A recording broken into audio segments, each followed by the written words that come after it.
Baik, Assalamualaikum warahmatullahi wabarakatuh.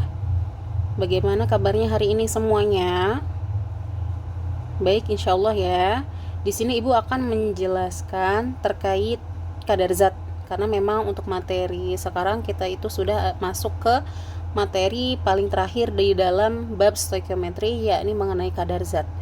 Nah, kalau sebelumnya kan kita sudah ya belajar tentang reaksi pembatas, kemudian mengenai stoikiometri persamaan reaksi, dan juga mengenai konsep mol. Nah, setelah semua itu ada perhitungan jenis lain mengenai komposisi suatu zat. Nah, bidang yang sedang kita pelajari sekarang itu masuknya ke bagian cabang bidang ilmu kimia analitik ya. Jadi memang kalian akan menghitung komposisi zat dan lain sebagainya. Nah, di sini untuk komposisi zat itu terdiri dari kadar zat, di mana kadar zat itu sendiri terbagi menjadi 5 bagian yang akan kalian pelajari untuk hari ini dan juga sampai hari Kamis ya. Jadi Ibu sampaikan dari sekarang. Yang pertama itu adalah mengenai kadar unsur di dalam senyawa. Yang kedua mengenai massa unsur di dalam senyawa. Jadi yang ini adalah bagian pertama. Kemudian bagian kedua, bagian ketiga kalian akan mempelajari mengenai persen hasil, dan bagian keempat mengenai kemurnian, dan terakhir bagian kelima kalian akan mempelajari mengenai rumus empiris dan juga rumus molekul. Oke, jadi itu adalah cakupan materi yang akan kalian pelajari. Sebenarnya untuk apa sih kita mempelajari kadar zat? Kadar zat itu sendiri sebenarnya banyak sekali ya peranannya dalam kehidupan kita, banyak banget. Misal kalau kalian sedang makan nih, nah di depan ibu ini ada organik susu kacang bubuk gitu ya. Nah pasti kalau kalian lagi makan gitu kan, atau sedang melihat-lihat di bagian kemasan, itu kalian akan melihat informasi nilai gizi dengan takaran saji sekian gram. Misal di dalam kemasannya ada 26 sajian gitu ya. Nah, di masing-masing sajian di dalam komposisi suatu zat itu kan pasti ada nilai-nilai informasi nilai gizinya. Misal lemaknya berapa gram, atau berapa persen, proteinnya berapa gram, gulanya berapa gram. Nah, semua itu adalah komposisi dari suatu zat yang ada di dalam suatu sampel. Sampel itu adalah makanan yang ada di dalam kemasan tersebut. Nah, semua itu bisa kita tentukan kok dengan cara-cara dari kadar zat ini. Nah, kita akan pelajari ya. Yang pertama itu mengenai kadar unsur di dalam senyawa. Nah, kalau ini sih menurut Ibu mudah banget ya cara menentukannya. Untuk kadar unsur di dalam senyawa ini, kalian cukup menentukan persentasenya saja. Namanya juga kadar, berarti kan persentasenya berapa. Berarti hasil akhirnya adalah dalam bentuk persen. Nah, misal di sini Ibu memiliki B gitu ya. B itu sebagai unsur apa saja, kan unsur banyak, bisa besi dan lain sebagainya. Nah, untuk menghitungnya kalian cukup mengkalikan si jumlah atomnya berapa, kemudian massa atom relatifnya berapa, atau AR ya. Kalau AR itu biasanya sih diketahui di soal, atau kalau memang kalian tidak melihat adanya indikasi AR di dalam suatu soal, kalian bisa lihat dari tabel periodik seperti yang Ibu ajarkan waktu belajar konsep mol kemarin. Kemudian terakhir itu adalah massa molekul relatif ya, karena memang ternyata MR itu terpakai ya di berbagai materi, salah satunya adalah materi stoikiometri. Jadi makanya untuk MR itu sendiri kalian wajib banget untuk memahaminya lebih lanjut, karena akan terpakai sampai kalian kelas 12 ya. Oke, itu adalah rumusnya. Nah, misal nih Ibu punya contoh soal sebagai berikut. Di laboratorium gitu kan, terdapat larutan asam sulfat dengan rumus H2SO4. Tahu ya asam sulfat itu apa? Yang biasa digunakan sebagai pelarut ya kalau di bidang industri. Nah, di sini katanya kalian disuruh untuk menentukan kadar unsur dari H, kadar unsur dari S, dan juga kadar unsur dari oksigen dengan nilai AR sebagai berikut. Nah, di sini AR-nya sudah diketahui. Nah, langkah pertama yang harus kalian lakukan dalam menentukan kadar zat ini adalah dengan cara mencari MR-nya terlebih dahulu. Nah, kan kita lihat ya, di sini AR-nya sudah diketahui. Berarti langkah pertamanya adalah mencari MR. Oke, coba kita lihat ya. H2SO4. Seperti yang Ibu ajarkan kemarin, cara cepatnya gimana? Ayo diingat lagi ya. Di sini kalau kita lihat sih, H-nya itu ada 2. Kemudian S-nya ada 1. Dan juga oksigennya ada 4. Nah, di sini Ibu tulis jumlah atomnya ada berapa. Nah, nanti jumlah atom ini akan menyesuaikan sama nilai di sini di rumus yang nanti kita akan gunakan. Nah, kemudian setelah itu di bagian atasnya nih kalian akan menulis nilai AR-nya seperti yang diketahui di soal. Hanya itu satu dari sini kan. Kemudian S-nya itu 32 dan terakhir oksigennya itu 16. Nah, dari semua ini tinggal kalian kalikan saja. Ya, kalikan apa Ibu? Kalikan jumlah atom dan juga nilai AR-nya saja. Gitu ya. Kalau berdasarkan data H2SO4 ini, yang pertama nilai H itu kan berarti AR dikali JA-nya. 1 kali 2 nilainya 2. Tambah ya. Tambah itu karena kan S itu kan pasti nilainya berbeda dengan hidrogen, makanya ditambah. S-nya itu adalah 32 dikali 1, berarti nilainya juga 32. Kemudian terakhir ada oksigen. Oksigen di sini nilainya 16 dikali 4, berarti kita tambah lagi ya. Nilainya itu adalah 64. Berarti kan dari semua ini ketika kita totalkan nilai MR dari H2SO4 dari semua total ini ya, 2 ditambah 32 ditambah 64 itu adalah 98. Itu ya. Sudah dapat nilainya. Selanjutnya kita akan masuk ke penentuan kadar unsurnya.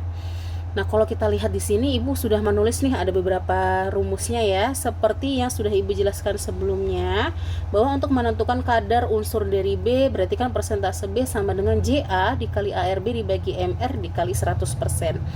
Nah, karena di sini yang ditanyanya adalah H, berarti kalian menentukan jumlah atom H, kemudian kalikan ARH sesuai sama nilai yang di sini, kemudian MrH2SO4 sesuai nilai yang di sini. Berarti kan semuanya sudah ada nilainya nih.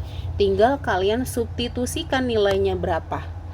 JAH, JA-nya ada berapa? Ada 2. Dari mana Ibu nih? Dari sini. Ya kan? Nilai JA, nilai 2-nya dari sini. Kemudian kalau S berarti JA-nya berapa? 1.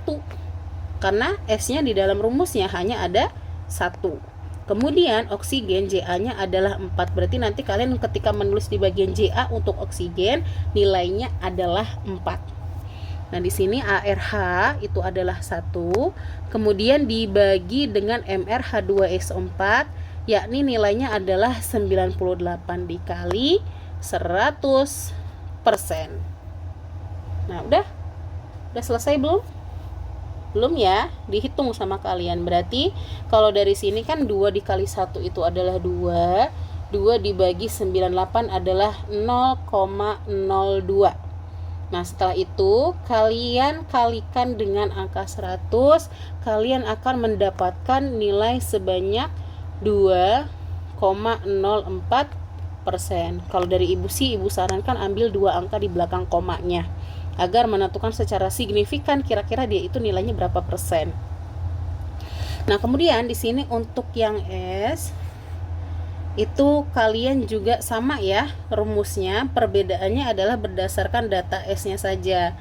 Nah, di sini kalau kita lihat, oke, Ibu hapus dulu ya. Ada jumlah atom S dikalikan dengan ARS dikali MrH2SO4 dikali 100%. Coba dilihat lagi gitu kan, di sini jumlah S-nya ada berapa? Di dalam senyawa ada 1. Berarti di sini jumlah atom S-nya 1. Kemudian ARS-nya itu nilainya adalah 32 dari sini ya, dari data yang diketahui di sini. Nih. Coba Ibu kasih tanda panah. Tuh, itu ya. Kemudian kalian akan membagikannya dengan nilai MrH2SO4, nilainya adalah 98 dikali 100%. Nilainya adalah berapa? Cari sendiri dulu. 32 dibagi 98 dikali 100. Nilainya itu kalau berdasarkan kalkulator dari Ibu ya adalah 32,65%. Gitu ya. Nah, jadi itu adalah hasil dari penjumlahan ya. Bukan, maksudnya adalah perkalian dari kadar zat yang ada di dalam H sama di dalam S. Nah, terakhir adalah oksigen. Kalau di sini nilai oksigen itu adalah nilai sisa dari keseluruhan. Tapi kita coba dulu ya pakai rumus yang umumnya. Karena ibu ada rumus yang cepatnya sih gitu kan. Kalau misalnya kayak kita mencari satu-satu kayak gini kan lumayan lama ya. Kita bisa menggunakan dengan mengurangi persentase 100, tapi nanti dulu. Coba kita lihat di sini jumlah atom dari oksigennya itu kan di dalam suatu senyawa adalah 4. Nih dari sini ya. Tuh kalau kita lihat rumus H2SO4 nilai oksigennya ada 4.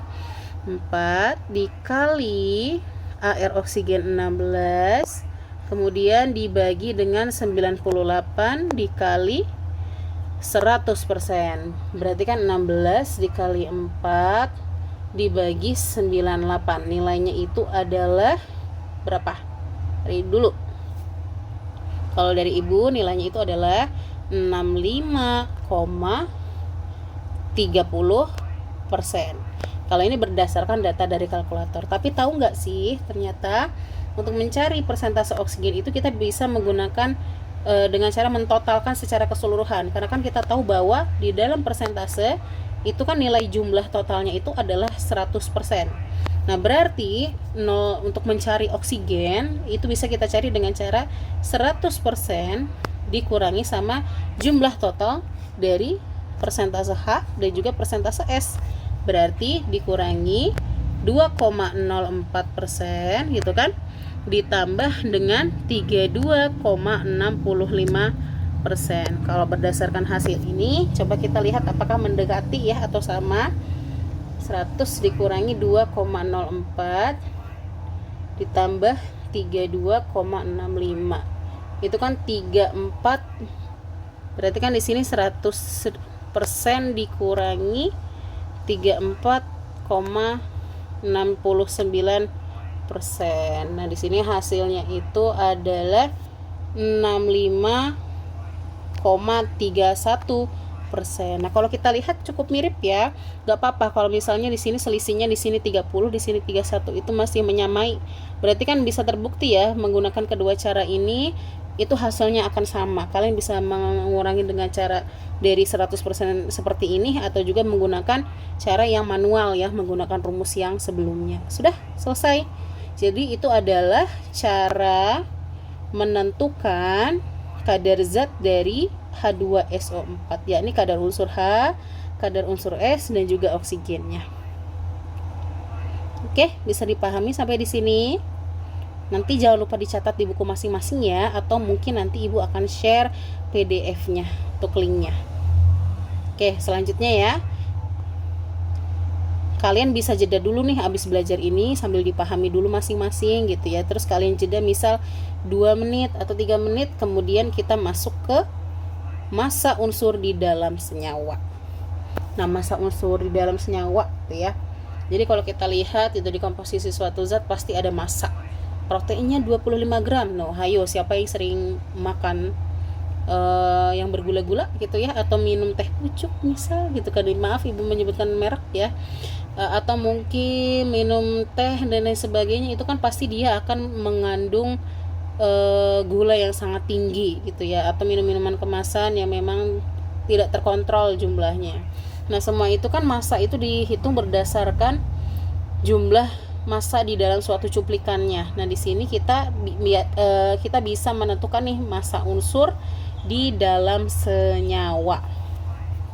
Nah dengan cara itu di rumusnya itu sebenarnya masih mirip-mirip ya dengan rumus yang ada di kadar zat. Perbedaannya adalah di sini, yakni di bagian massa senyawanya. Kalau kita lihat kan kalau di rumus sebelumnya nih, kalau untuk yang kadar zat itu nilainya adalah 100%, tapi kalau di sini nilainya itu adalah berdasarkan massa senyawanya. Untuk J, A, R dan Mr semuanya sama.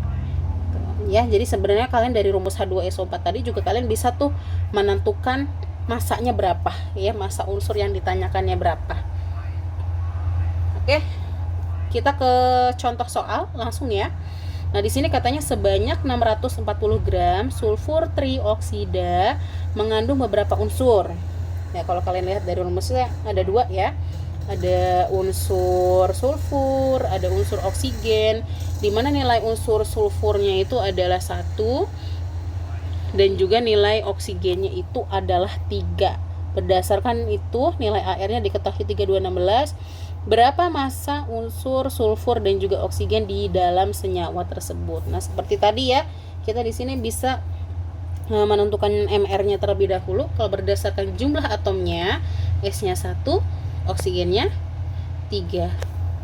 Tapi berdasarkan AR-nya, nilai S itu AR-nya 32, oksigen itu nilainya 16. Ini adalah nilai AR ya, berarti tinggal kali tambah kali gitu kan. 32 dikali 1 32 ditambah 16 kali 3 itu nilainya adalah 48. Berarti nilai total dari MrSO3 itu adalah jeng jeng jeng berapa? 80. Jadi itu adalah nilai MR dari SO3-nya. Oke. Dari semua data ini kemudian kita akan menentukan nih kira-kira berapa sih massa S dan juga massa oksigen di dalam senyawanya. Nah, kalau kita lihat di sini itu ada 640 gram sulfur trioksida. Nah, yang dari data ini berarti diketahui nilai massa senyawa sesuai sama rumusnya ya. Massa senyawa dari SO3 nih. Karena di rumusnya itu ada senyawa ya, massa senyawa. Nah, maka di sini massa senyawanya itu adalah 640 gram. Oke, kita cari massa S-nya dulu ya. Massa dari S itu adalah jumlah atom S, kemudian dikalikan dengan ARS dibagi MrSO3 dikali massa senyawa SO3-nya. Kalau kita lihat di sini jumlah atom S itu ada 1 ya. Jumlahnya ada 1. Kemudian ARS itu sesuai dengan data yang diketahui ada 32 dibagi 80 dikali 640 gram. Tuh, kira-kira berapa ya? 640 dulu dibagi sama 80. Nilainya berapa? Kalau dari sini dicoret nilainya 8. Berarti 32 dikali 8 adalah 256 gram. Nah, itu adalah massa dari S-nya. Nah, terakhir untuk mencari oksigen sama ya rumusnya ya. Di sini itu jumlah atom oksigennya adalah 3 dikali AR oksigennya 16 dibagi 80 dikali 640 sama ya. Perbedaannya hanya di AR dan juga di jumlah atomnya berapa. Seperti tadi kalau kita bagi 640 dibagi 80 adalah 8. Nah, kemudian berarti kita tinggal mengkalikan 3 dikali 16 dikali 8. Nilainya itu adalah 384 gram. Udah deh, selesai kayak gitu aja. Nggak banyak ya. Tapi ingat ya, di sini juga bisa nih kita pakai cara cepatnya. Kalau kita lihat kan di sini kan hanya ada 2 ya. Berarti nggak kayak H2SO4 tadi, karena kan di sini kan kalau di H2SO4 kan perlu dijumlahkan. Kenapa perlu dijumlahkan? Karena ada 3 unsur. Ya.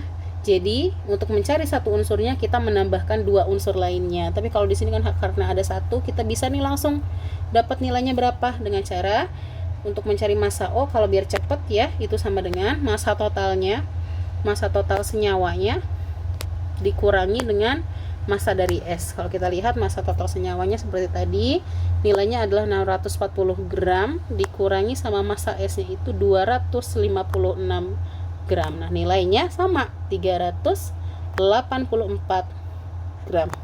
Udah selesai untuk yang bagian kadar. Nanti kalau misalnya ada yang ditanyakan, silahkan boleh tanyakan ke ibu ya melalui chat atau WA. Karena beberapa kan sudah ada yang tahu nomor ibu berapa, jadi silahkan kalian bisa hubungi ibu ya. Oke, kalian bisa jeda selama 1-2 menit sebelum ibu bahas mengenai persen hasil atau rendemen.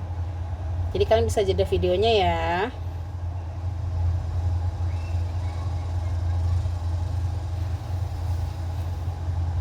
Nah, oke, selanjutnya kita akan membahas mengenai persen hasil.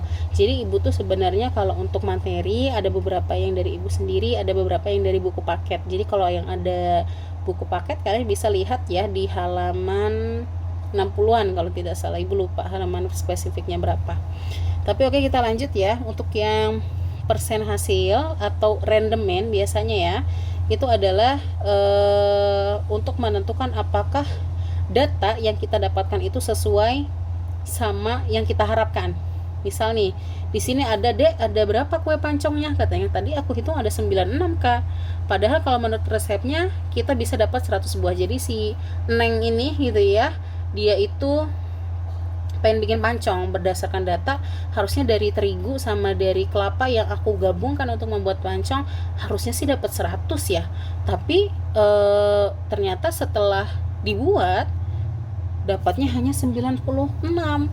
Berarti kan dari sini didapatkan oh ternyata persen hasilnya itu adalah 96% dari nilai 100%. Harusnya 100 buah tapi didapatnya adalah 96. Berarti hasil persen rendemen atau persen hasilnya itu adalah 96. Jadi memang seperti itu. Dulu ibu juga waktu praktik ya, dulu praktik bola dumas kalau tidak salah. Ibu tuh masaknya itu didapatkan 20 graman gitu ya. Dari 20 graman itu nggak sesuai, yang harusnya datanya itu adalah misal 40 gram atau lain sebagainya, itu kan. Berarti kan dari situ didapat bahwa ibu memiliki persen hasil sebanyak 50%. Artinya harusnya datanya adalah 40 gram, tapi yang ibu dapatkan hanya 50% dari 40 gram, yakni 20 gram. Karena biasanya kalau kalian yang ingin masuk ke laboratorium atau teknik, persen rendemen atau hasil ini sering sekali akan dipakai di bidang tersebut ya, yang teknik dan lain sebagainya. Oke, kita langsung bahas ya.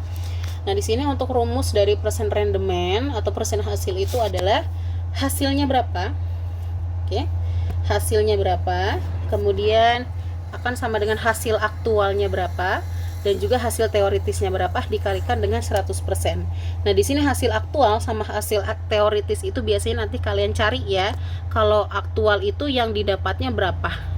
Misal biasanya diketahui di soal kalau untuk yang aktual. Tapi kalau untuk yang teoritis itu kalian biasanya harus mencari berdasarkan data yang ada, bisa saja datanya dari mall dan lain sebagainya. Jadi di sini akan banyak banget nih gabungannya ya. Di dalam persen hasil ada tentang konsep mol, stoikiometri persamaan reaksi dan lain sebagainya akan digunakan semua di sini, gitu ya. Nah, di sini di dalam persen hasil atau rendemen, nilai hasil itu ada beberapa jenis. Jadi nggak harus nih hasil itu dalam bentuk massa kali ya Bu ya, atau dalam bentuk volume, atau dalam bentuk mol, atau dalam bentuk lain sebagainya. Dan ternyata semua itu termasuk hasil. Karena kan kita kan nggak tahu bikin pancong itu kan berarti pancongnya terhitung 96 buah. Berarti ada 96 gram misal ya. Nah, berarti kan itu adalah data hasilnya.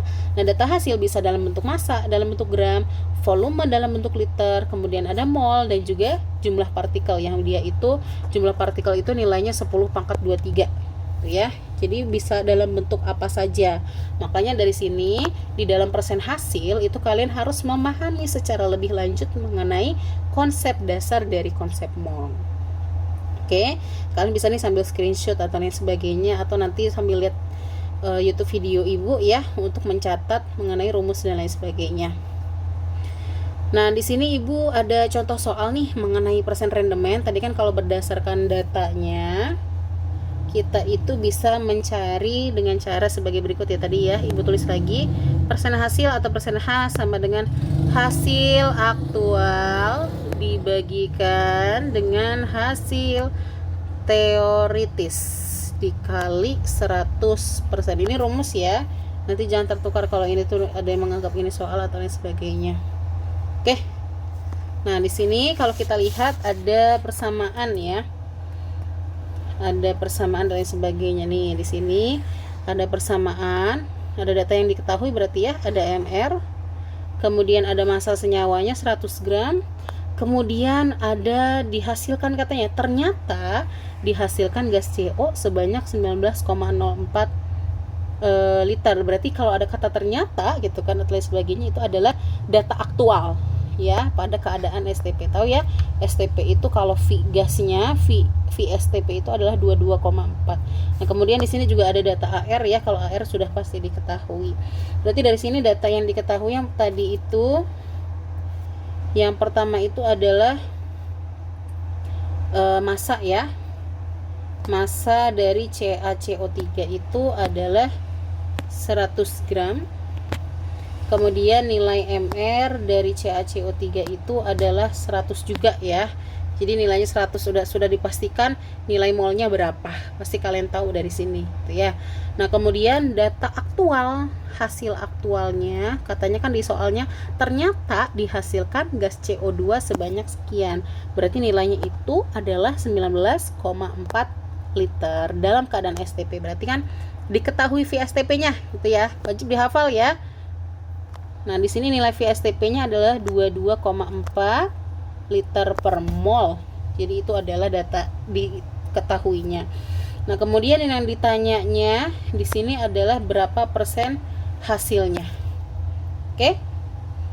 Paham sampai di sini ya. Nanti kalau ada yang masih bingung silahkan boleh diulangi dan lain sebagainya. Nah, di sini Ibu mau ulangi tadi bahwa data aktual sama teoritis itu berbeda. Makanya di sini di tahapan 1 kalian harus mencari data teoritisnya dulu. Data teoritis adalah data asli yang diharapkan dari data yang diketahuinya. Misal hasil aktualnya itu 19,04, berarti data teoritisnya harus kita cari terlebih dahulu. Kira-kira berdasarkan data yang sangat ideal pada keadaan STP harusnya berapa ya, gitu kan. Nah, akan kita cari di tahap 1. Nah, kalau kita lihat di sini untuk mencarinya, katanya kan di sini didapatkan dalam suatu reaksi itu dengan larutan HCl yang ternyata dihasilkan gas CO2 sebanyak 19,04 liter. Nah, berarti di dalam penjelasan ini tugas kita adalah harus mencari si gas CO2 ini, ya. Karena data aktual yang diketahuinya adalah data aktual milik CO2. Nah, tapi kan mol CO2 belum diketahui, ya kan? VSTP-nya sudah, tapi mol CO2-nya berapa?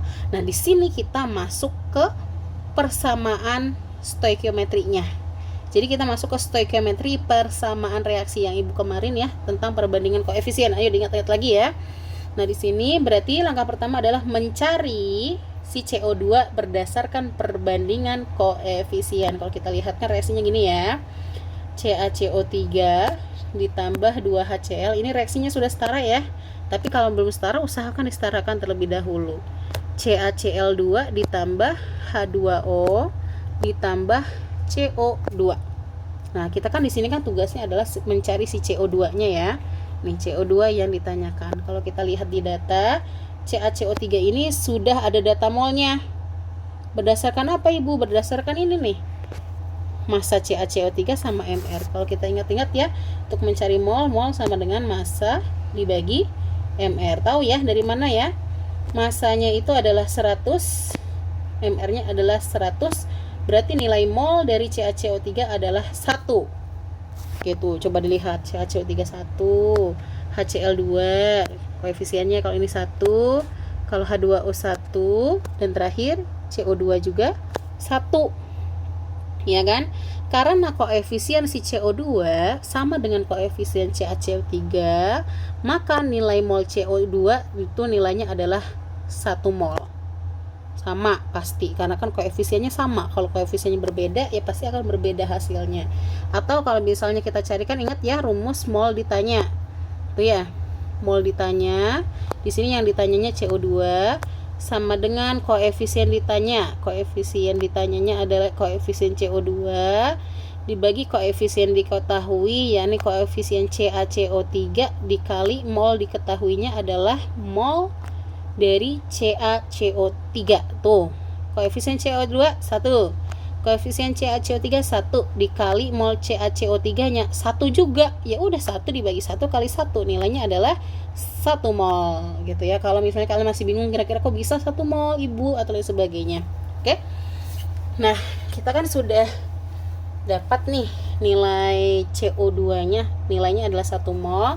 Berarti kita langsung cari si Vgasnya ini. Vgas apa Ibu? Vgas teoritis. Kita kan mencari hasil teoritisnya. Hasil aktualnya kan kita sudah mengetahui ya. Nilainya itu adalah 19,04. Hasil aktualnya. Nah, sekarang kita akan mencari hasil teoritisnya. Gitu maksudnya ya. Oke, kalau gitu Ibu tulis kayak gini ya. Hasil teoritis. Di sini hasil teoritisnya adalah V gas dari CO2 berdasarkan data STP yang teorinya. Kalau aktualnya kan 19,04 sebenarnya kita kan. Kalau misalnya aktualnya bagaimana? Di sini untuk teoritisnya sama dengan N dikali V STP. Nilai N-nya itu tadi kan 1 mol. V STP itu berapa tadi? 22,4 liter per mol, gitu kan? Coret molnya gitu kan. Berarti di sini didapat nilai 1 dikali 22,4. Nilainya adalah 22,4 liter. Tuh udah dapet. Berarti hasilnya ini ada yang kurang dong, gitu kan? Dengan larutan HCl ternyata dihasilkan gas CO2 sebanyak 19,04. Ada yang kurang, berarti kan? Kayak tadi ibu-ibu cerita, ibu dulu praktik harusnya 40 gram, yang ibu dapatkan hanya 20 gram. Berarti ada data yang salah gitu ya. Nah, persen hasil itu bisa kita cari di sini. Berarti kan setelah kita mendapatkan nih hasil teoritisnya, kita masukkan ke rumus ya untuk mencari persen hasil. Persen hasil sama dengan, tadi rumusnya itu adalah hasil aktual dibagi dengan hasil teoritis dikali 100%.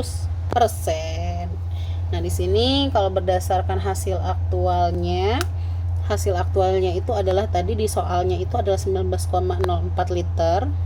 Biasanya sih hasil aktual itu diketahui di soal ya. Kemudian nilai yang teoritisnya nih adalah 2,4 liter dikali 100%. Coba dihitung ya, dihitung sendiri dulu. 0,04 dibagi 22,4. Hasilnya adalah 85%. Berarti dari yang 100%, persentase salahnya itu adalah kisaran 15 ya. 15% salah, 85%-nya benar. Jadi memang harusnya kan 22,4 berdasarkan teori. Tapi ternyata pas praktikum gitu kan, si B ini mendapatkan ternyata nilainya adalah 19,04. Berarti kan memang ada kesalahan ya di dalam praktikumnya. Nah gitu. Nah, biasanya ini terjadi nih kalau kalian lagi praktikum, membuat laporan praktikum gitu kan. Misal hasil titrasi nanti kan kalian belajar asam basa. Berdasarkan asam basa pH-nya harus 7, tapi kok pas aku lakukan pH-nya 6. Ya bisa saja ada gangguan, ada zat pengotornya, ada minyak di tangan kalian yang memang mengganggu hasil dari praktikumnya dan lain sebagainya. Nah, itu semua dihitung di sini ya. Oke, bisa dipahami? Oke, tarik napas, keluarkan. Dan memang kita di sini online dulu ya, jadi ibu makanya menyampaikan video berikut. Kalian bisa jeda, kalian bisa ulang-ulang, ya kan? Kalian bisa membaca kembali, menonton kembali. Jadi memang ada keuntungannya ya kalau ibu membuat video ini, kalian bisa mengulang. Jadi kalian bisa jeda semau kalian, kalian juga bisa mencatat semau kalian. Oke? Kalian bisa jeda sekarang 1 menit atau 2 menit gitu ya sebelum ke materi selanjutnya. Oke, silahkan jeda kalau yang ingin menjeda. Kalau ingin lanjut, ibu lanjut ya. Oke, persen kemurnian. Ini baru 4 ya, ini baru 4. Oke.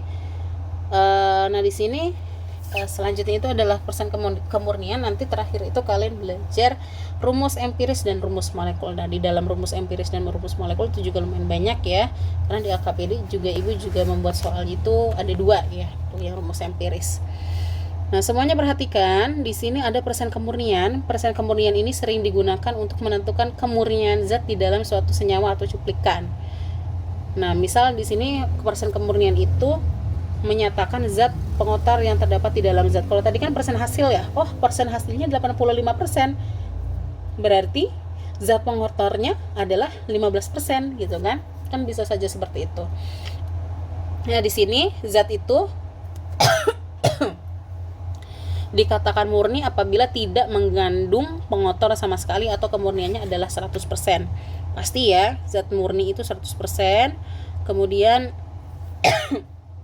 pengotornya itu ya bisa saja berapa persen. Nah, contohnya di sini ibu punya air pasir sama air minyak goreng ya. Kalau di sini kalau kita lihat air pasirnya misal gitu kan, airnya itu 80%, pasirnya 20%. Nah, air ini sebagai purity-nya. Ya, purity itu adalah kemurniannya. Airnya murninya 80% nih di dalam si air pasir. Berarti pasir sebagai zat pengotornya itu nilainya adalah 20%. Gitu ya maksudnya ya. Kemudian ada air minyak gitu kan, kalian lagi nyampurin air di dalam minyak atau lagi nyuci gitu kan, nyuci kenceng bekas ngegoreng sesuatu, pasti kan minyak sama air kan nggak bisa menyatu nih, membuat campuran heterogen gitu kan. Nah di sini kalau kita lihat misal minyaknya itu adalah 30% dan air sebagai purity-nya atau kemurniannya adalah 70%, berarti zat pengotornya 30%, murninya airnya saja itu adalah 70%. Ini semisal ya. Nah semua data ini nggak bisa asal-asalan dihitung gitu kan, yang ibu berikan contoh di sini itu adalah seandainya saja. Misal kalau airnya purity-nya atau kemurniannya adalah 70, berarti minyak sebagai zat pengotornya adalah 30%. Nah, di sini persen kemurnian itu kalian bisa hitung berdasarkan rumus berikut ya. Nih, yang ini rumus panjang untuk ditulisnya. Persen kemurnian itu adalah massa senyawa di dalam sampel yang tidak murninya dibagi dengan massa sampel dikali 100%. Ya, berarti kan massa sampel yang tidak murninya berapa? Misal 100 gram gitu kan. Dan massa sampelnya adalah 200 gram dan lain sebagainya, ditentukan berdasarkan soal-soalnya ya. Nanti soal-soalnya bagaimana. Oke. Nah, oke, kita di sini M itu adalah nilai massa ya. Nilai massa itu pastinya dalam bentuk gram. Oke, kita ke contoh ya. Untuk yang kemurnian, sambil kita tulis kembali, coba sebentar ibu copy dulu. Ini adalah rumusnya.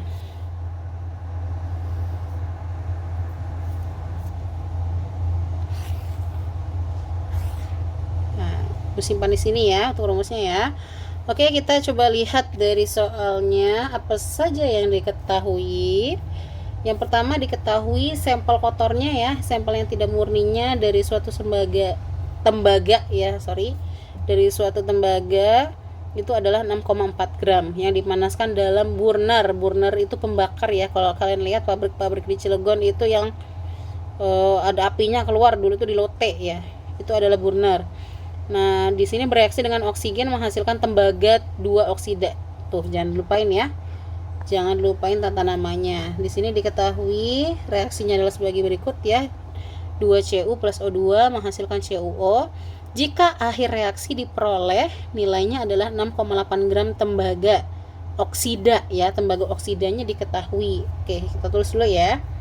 Untuk sampel tidak murninya atau massa yang tidak murni ya, massa senyawa tidak murninya itu adalah 6,4 gram. Kemudian di sini juga diperoleh massa tembaga oksidanya, massa CuO. Di sini yang massa tidak murninya itu adalah massa Cu ya. Oke, sebentar. Massa yang tidak murni atau massa Cu yang tidak murni, karena kan di sini hanya dijelaskan tembaganya saja. Itu nilainya adalah 6,4 gram. Kemudian di sini massa CuO-nya, ini bukan Cu ya, beda ya, tembaga oksida ya. Itu nilainya adalah 6,8 gram. Oke. Nah, di sini akan ada hubungannya dengan stoikiometri persamaan reaksi. Jadi SPR gitu ya ibu singkatnya ya. Nah, langkah pertama yang harus kalian lakukan adalah mencari massa sampelnya. Kalau tadi kan ini massa yang tidak murni ya, atau kalau data di purity atau data di dalam persen randoman atau persen hasil itu adalah hasil aktualnya berapa. Kalau aktualnya katanya di sini nilainya adalah 6,4 gram gitu ya. Sebenarnya mirip-mirip rumusnya. Tapi berdasarkan datanya, berapa sih kira-kira hasil teoritisnya? Berarti untuk mencari massa sampel teoritisnya, itu kita perlu dengan cara mencari datanya berapa, data aslinya, menggunakan stoikiometri persamaan reaksi. Nah, ini ya, ibu lihat sepertinya reaksinya itu sudah setara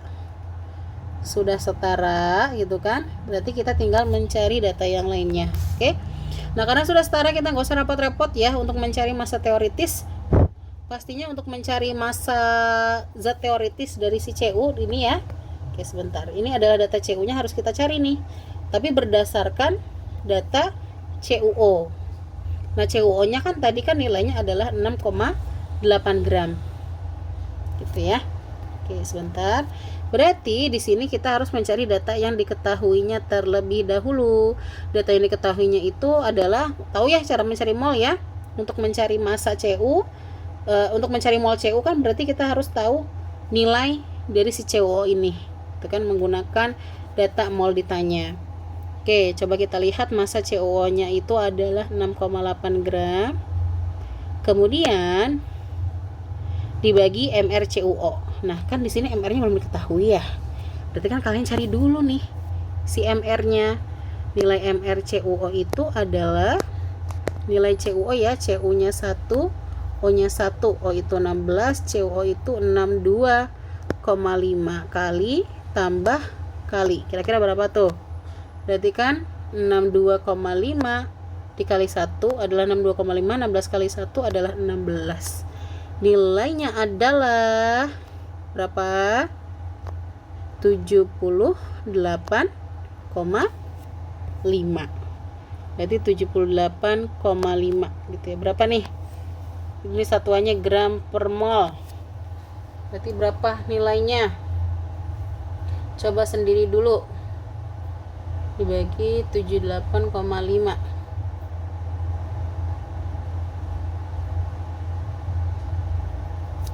Nilainya, oke, kayaknya angkanya sangat kecil ya, 6,8 dibagi 78,5, 0,086 mol ya. Itu adalah datanya. Nah, berarti kan kalau kita lihat di sini ya, langsung aja sih, nggak usah dipakai mol ditanya gitu ya. Kalau kita lihat kan ternyata koefisiennya sama-sama nilainya adalah 2 ya. Nih, CU2, CuO juga 2. Berarti kan kita langsung bisa menyimpulkan bahwa nilai mol si CuO itu akan sama dengan nilai si Cu. Berarti nilainya adalah 0,086 mol. Udah selesai. Itu ya. Itu adalah mol Cu menggunakan stoichiometri persamaan reaksi gitu ya. Oke, setelah itu baru ke tahap 2. Nah, di tahap 2 ini kita akan mencari massa Cu ya. Kalau untuk mencari massa Cu, kita lihat kan tadi mol Cu adalah ini Cu ya, ArCu juga.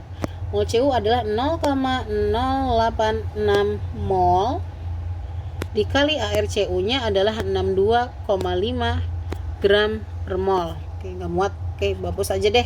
Tuh, kayak gitu ya. Berarti berapa nilainya? 0,086 dikali 62,5. Nilainya adalah 5,375 gram. Oke, angkanya enak nih, nggak terlalu ini ya.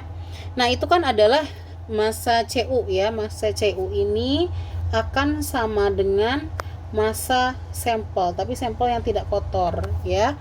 Sedangkan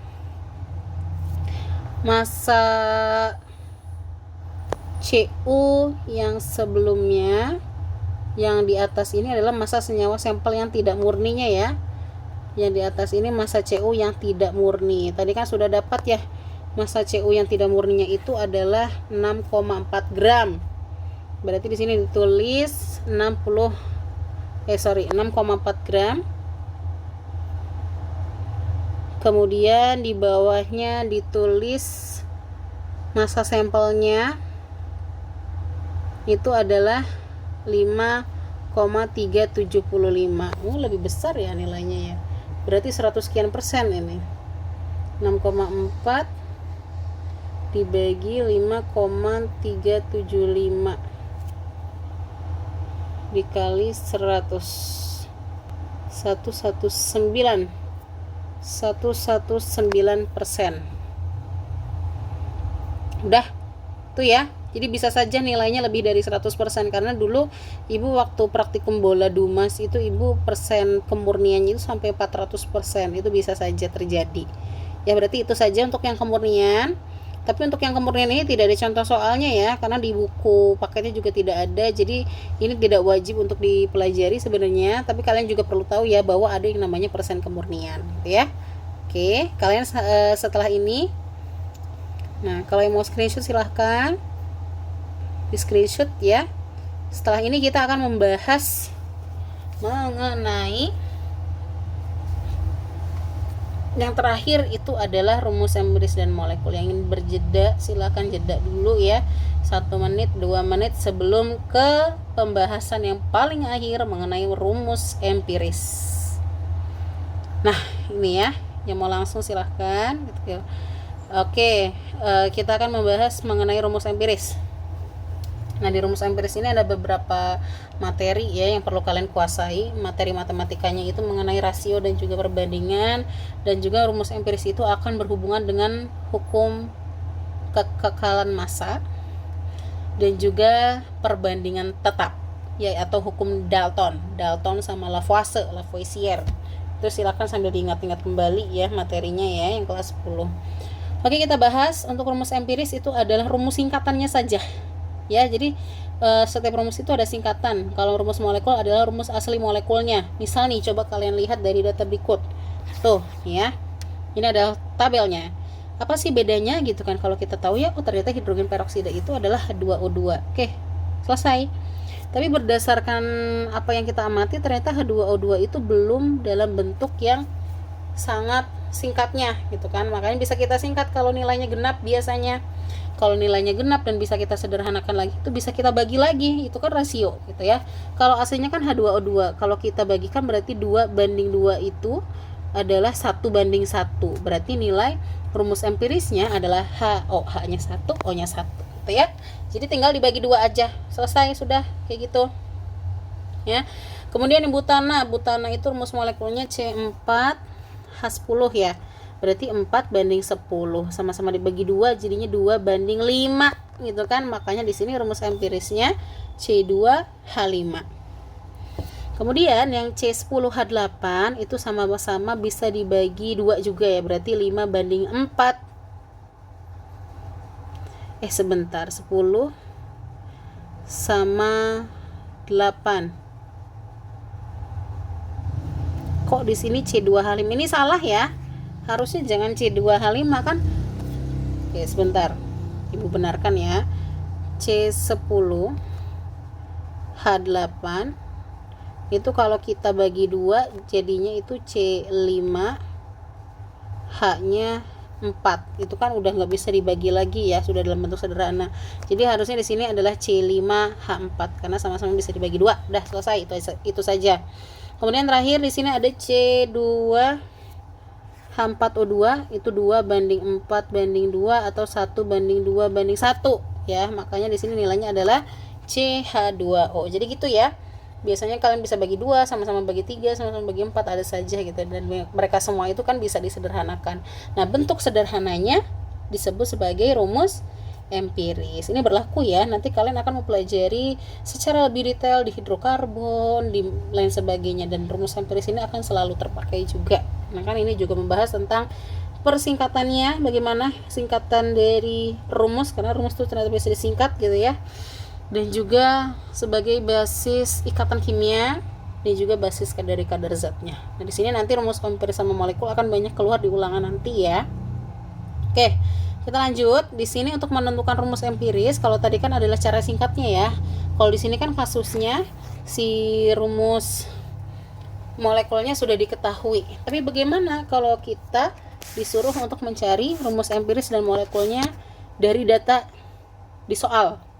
Nah, kan nggak mungkin ya sesimpel itu ya cara mencarinya. Ya kan, kimia mah biasanya cari yang sulit-sulit dulu. Ya kan ya. Oke, di sini untuk menentukan rumus empiris itu ibu bantu ya dengan membuat tabel seperti ini ya. A, B, C itu adalah unsur-unsurnya. Untuk unsur A gitu kan. Yang B itu unsur B, karena nanti di soal itu kalian biasanya diketahui 2-3 unsur. Untuk unsur C terakhir. Oke. Nah, di sini langkah pertama itu kalian bisa tentukan nilai persentasenya dari data yang diketahuinya berapa.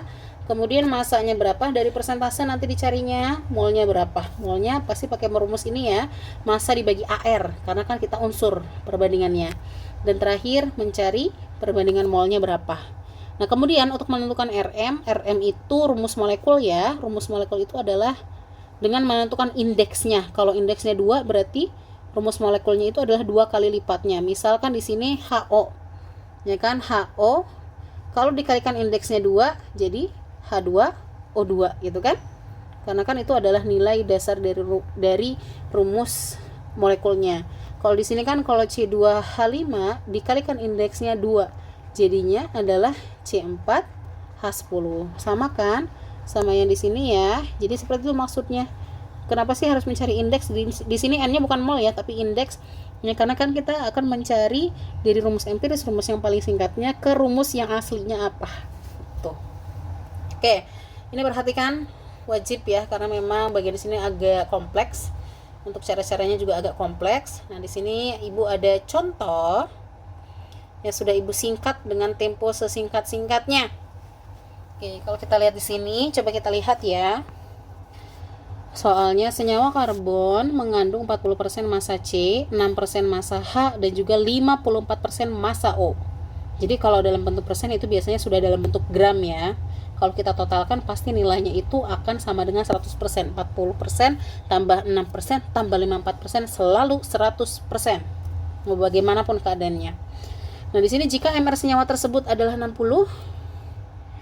MR-nya adalah 60, berarti kan di sini diketahui nilai MR nilai MR dari RM-nya, dari rumus molekulnya. Nilainya adalah 60. ARC12, ARH1, ARO16. Tentukan rumus empiris dan rumus molekul. Tuh, kira-kira gimana nih gitu ya. Nah, untuk menentukannya kalian tinggal mengikuti cara Ibu ya. Kalau Ibu permudah dengan cara membuat tabel saja atau membuat garis-garis seperti ini, atau kalian mau tulis manual tanpa tabel, ya terserah kalian, senyamannya kalian saja. Itu ya Ibu intinya membebaskan bagaimanapun caranya, yang penting hasilnya akan sama gitu ya. Tapi harus ada caranya, jangan tiba-tiba langsung hasil nanti jawab soalnya atau lain sebagainya ya, sesuai sama LKPD yang sudah Ibu bagikan kemarin. Nah, di sini yang pertama, kalau kita lihat kan ada C, ada H, ada O. Kalau misalnya hanya 2, cukup C sama H-nya saja. Kalau ada C sama H saja yang diketahui ya. Tapi ternyata di soal ada C, ada H, ada O. Ya bisa juga di soal itu yang diketahui nitrogen, oksigen, sulfur, bisa saja. Karena kan kebetulan di sini adalah senyawa karbon, pasti tidak akan jauh dari C, H, dan O. Ya, itu bisa berubah-berubah. Jadi nggak harus CHO, nggak harus CH kalau 2, nggak harus C saja. Semuanya ada.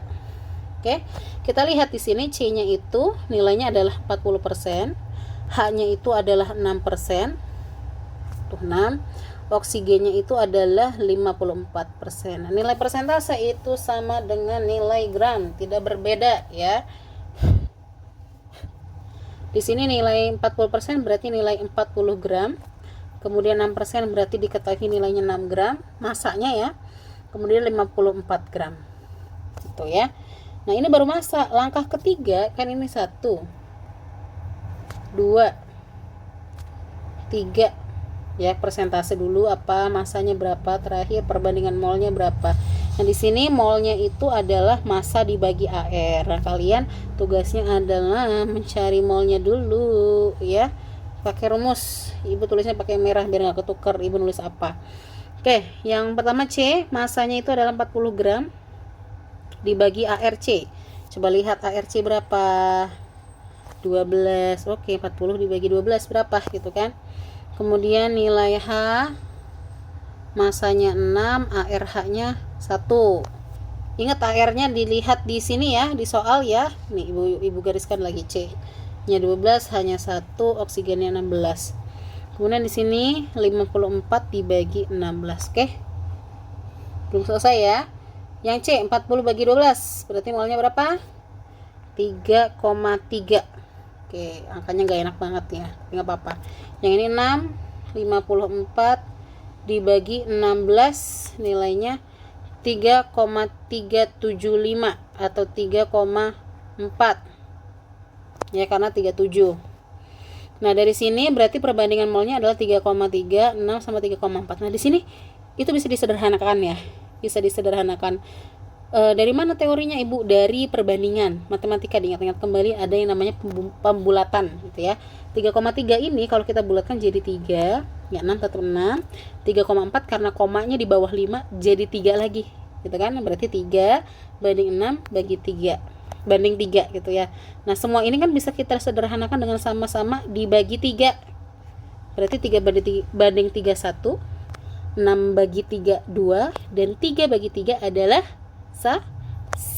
Tuh, berarti ini adalah perbandingan molnya. Dan ini yang fixnya, ya, nilai fixnya itu adalah 1 banding 2 banding 1. Oke, diingat-ingat lagi ya.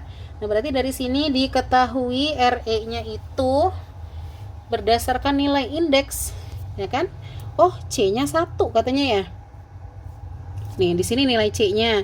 C-nya 1. Aduh, nggak muat. Coba di mana ya? Ini nilai C-nya ada 1. Kemudian nilai H-nya ada 2 dan nilai O-nya ada 1. Berarti rumus empirisnya adalah C yang indeksnya 1 gitu kan. 1 nggak usah ditulis lagi ya. Tapi nggak apa-apa deh, Ibu tulis dulu deh. C-nya 1, H-nya 2, O-nya 1. Cuman kan kalau kayak gini kan nggak boleh ya. Berarti yang benarnya itu adalah RE-nya adalah CH2. Oh, shadaqallahul azim. Untuk yang rumus empiris sudah selesai. Tapi ini baru rumus empiris ya. Belum selesai ya. Kita langkah selanjutnya. Kalau misalnya di soal itu yang ditanyakan rumus empiris, udah selesai sampai rumus empiris saja. Kalau misalnya ditanya rumus molekulnya berapa, berarti kalian harus lanjut dengan cara mencari MR dari rumus empirisnya terlebih dahulu, gitu ya. Nah kan kalau di soal, Ibu ini dari mana gitu kan, nilai MR dari RM-nya kok 60 gitu, karena itu kan dilihat dari soal ya. Kalau kita lihat soalnya nih, tuh MR senyawa rumus tersebut adalah 60, berarti itu adalah MR dari RM. RM itu rumus molekul. Ya, di sini untuk mencari RM itu kan kalian harus tahu nilai N nih. Nilai N-nya. Nah, nilai N-nya bisa dicari. Nilai N itu indeks ya, awas jangan tertukar sama mol. N itu adalah indeks. Nilai indeks bisa kalian cari dengan cara membagikan MR, massa molekul relatif dari RM, rumus molekul, dibagi sama massa molekul relatif dari RE.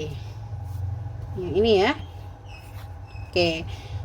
RM-nya 60, MR, RM, MRRE. Nah, tapi kan MRRE-nya belum diketahui. Berarti kita cari dulu. MRRE, C-nya kan 1 tadi ya. H-nya 2, oksigennya 1. C itu AR-nya 12. Jadi usahakan dihafalkan ya AR ya. Karena kalau yang sering keluar itu biasanya palingnya ini oksigen, hidrogen sama C. C12, hidrogen 1, oksigen 16. Ini AR-nya. Yang di bawah ini jumlah atomnya. Kali tambah 12 kali 1, 12 ditambah 1 kali 2, 2 ditambah 16 kali 1, 16. Kira-kira berapa? 14 ditambah 16, nilainya adalah 30. Tapi belum selesai. Ya, berarti di sini nilai N-nya, MRRM-nya adalah 60 dibagi 30. Ya sudah, 6 dibagi 3, 2. Udah selesai. Belum ya, belum selesai, baru indeks. Berarti untuk mencari RM-nya, RM-nya itu adalah ini katanya ya, nilai RE-nya tadi. RE-nya itu, ini nilai RE ya, bukan MR ya, beda. CH2O dikalikan indeks yang diketahuinya ini berapa? Nilainya adalah 2. Berarti nanti 2 ini akan diapakan? Dikali sama indeksnya, dikalikan O, dikalikan indeks H, dikalikan indeks C. Berarti kesimpulannya nilai RM itu adalah 2 kali lipat nilai RE-nya, rumusnya ya, bukan nilai angkanya, tapi rumusnya. Berarti kesimpulannya RM itu adalah C kali 2. Berarti nanti RM sama dengan C-nya dikali 2 ya. 1 kali 2, 2. Hanya 2 kali 2, 4. Terakhir oksigennya 1 kali 2, 2. Berarti ini adalah rumus molekulnya. Kalau yang ditanya rumus molekul ini, kalau yang ditanyanya hanya rumus empiris yang ini saja udah selesai gitu kan. Tapi kan kadang ada soal juga yang mengarahkan kalian untuk mencari rumus molekul. Oke, mungkin itu saja untuk hari ini. Ya, jadi itu adalah beberapa materi ya mengenai kadar zat, banyak sekali memang. Makanya sepertinya Ibu tidak bisa membuang waktu ya untuk materi kadar zat. Kalau Ibu hanya sekedar memberi soal atau lain sebagainya, yang pastinya itu akan susah ya, karena memang materi ini harus dijelaskan kepada kalian. Makanya Ibu akan mengirim video dan juga LKPD yang terbimbing. Oke, itu saja dari Ibu. Untuk tugasnya menyusul ya. tugasnya menyusul. Ibu sudah bagikan kepada Hilmi dan juga Arteta, jadi nanti dibagikan kepada kalian. Itu saja dari Ibu untuk hari ini. Maaf apabila ada kekurangan. Wabillahi taufiq wal hidayah. Wassalamualaikum warahmatullahi wabarakatuh. Terima kasih semuanya.